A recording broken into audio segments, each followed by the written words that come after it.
In the past few days in my devotional, have been in the book of Ecclesiastes. Ecclesiastes is a wisdom book, and the author of Ecclesiastes identifies himself as the preacher. A lot of people think that this is King Solomon sharing his wisdom with his readers. And he begins the book of Ecclesiastes with this conclusion. He gains this experience, he gains this knowledge, he gains all this wisdom, and based on all this experience, knowledge, and wisdom, he concludes something. And this is what he concludes: Ecclesiastes chapter 1, verse 2. Vanity of vanities, says the preacher. Vanity of vanities, all is vanity. Now, that word for vanity has a wide array of meanings. It means meaningless, it means useless or futile, or like a vapor or mist that's here right now and gone in just a few seconds, or it means absurd.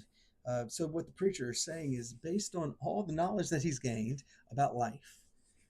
He's observed this life, he's observed people in this life, and he's come to the conclusion that everything is meaningless, everything is useless. This sounds sort of depressing, but he means something more by this. So I'm going to give you some hope here, because this is not necessarily a hopeless book, but he unpacks this in chapter 1, and I want you to see some of the examples that he gives. He says the work that a man does, if he tries to find ultimate fulfillment and ultimate satisfaction in the work that he does, he's never going to find it. In the generations, a generation comes, a generation goes. People often look to the generations before them to leave them an inheritance, or they spend their whole life trying to gain an inheritance to leave the generations after them.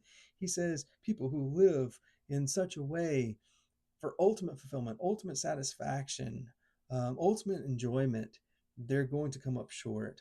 They're not going to find ultimate satisfaction in this. He says the sun rises and the sun sets. It's been like this long before I was born, and it's going to be like this long after I'm going to die. The earth is going to remain the same, and it's all useless. It's all vain. In fact, he says this in verse 8. He says, all things are full of weariness. A man cannot utter it. The eye is not satisfied with seeing, nor the ear filled with hearing.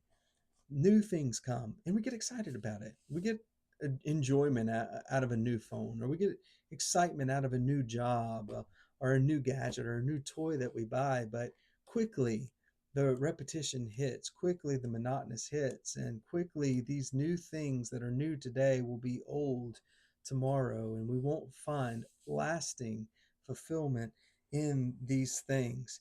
He says at the end of the chapter, here he says, I've even tried to gain as much wisdom as I could. And in my seeking of gaining wisdom and experience and knowledge, in my endeavor of trying to gain as much as I can to find enjoyment and satisfaction and fulfillment, I've realized that the more wisdom that I gain, the more that I become disappointed, and the more that I become dissatisfied, because the more that I realize that these temporal things are never going to fulfill me. He uses this phrase. He doesn't leave us hopeless. He doesn't leave us depressed, but he uses this phrase uh, at least 29 times over the 12 chapters of the book of Ecclesiastes. And this phrase is this: under the sun. He says, if you're looking for fulfillment under the sun, you won't find it. Everything is useless under the sun. Everything is meaningless under the sun. A man's toil and labor is useless and meaningless under the sun. And what the writer of Ecclesiastes is trying to get us to do is he's trying to get us to get over the sun. He's trying to get us out of the temporal and into the eternal. And this is what he says. He's saying, if you look at things here in this life, in this temporal life, you're never going to find fulfillment here.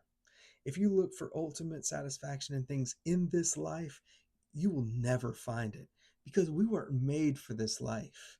Not this life only. We were made for eternal things. So you're never going to find ultimate satisfaction, ultimate fulfillment in this. And maybe some of you are here. Maybe some of you have been walking in just a depressed state and in just a futile state, because you think, man, everything in this life is meaningless. I have to wash clothes and I get all the laundry done within 3 days I'm having to do laundry again. It's just a repetitive cycle. I've had to mow the grass this week, and you know what? Next week I'm gonna have to do the same thing. It's just all futile because it's all a cycle. Nothing is new under the sun. But if you try to find ultimate satisfaction in doing those things and in this life, you're never going to find it. So don't place your hope in temporal things, is what the writer of Ecclesiastes, the preacher, is trying to get to us. Don't place your hope in temporal things, because if you place your hope in temporal things, you're only going to find a temporal reward. If you look for everlasting joy in things that are fleeting, you're only going to find a fleeting joy. And what the preacher is saying here is this: if we look under the sun for fulfillment, we're not going to find it. It's going to be meaningless. We have to get over the sun. So don't put your hope in things that are passing. Look to the eternal God, who will himself be for you eternal satisfaction. Look to the eternal God, who will himself for you be everlasting joy. And stop trying to find ultimate fulfillment here in this life under the sun, but get over the sun and look to the eternal.